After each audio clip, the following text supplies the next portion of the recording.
तो देखो क्वेश्चन में क्या दिया होता है, एबीजी फाइंडिंग में पीएच दिया होता है, पीसीओ2 दिया होता है, एससीओ3 दिया होता है।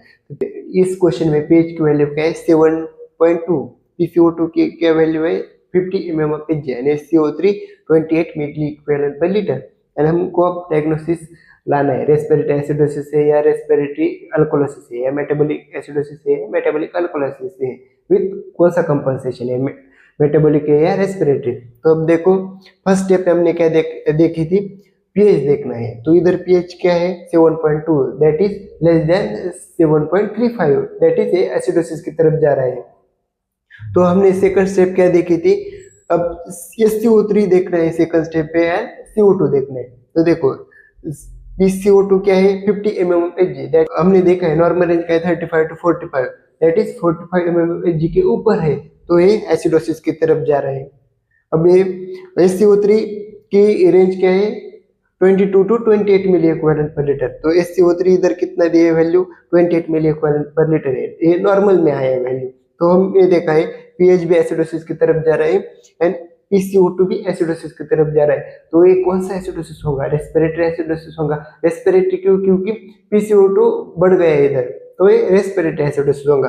तो pH less than pH 7.2 that is acidosis and PCO2 50 mm Hg, तो रेस्पिरेटरी एसिडोसिस। तो हम SCO3 कितना है 28 मिली इक्विवेलेंट पर लीटर।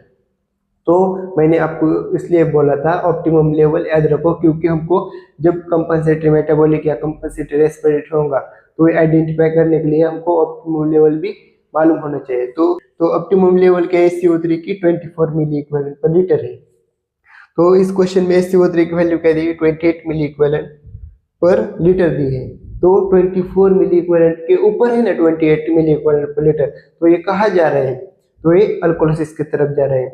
तो जब देखने वाले रेस्पिरेटरी एसिडोसिस हो रहे हैं तो कंपनसेशन कौन सा होगा, कंपनसेशन कौन होने वाला है, तो ये मेटाबॉलिक कंपनसेशन होने वाला है।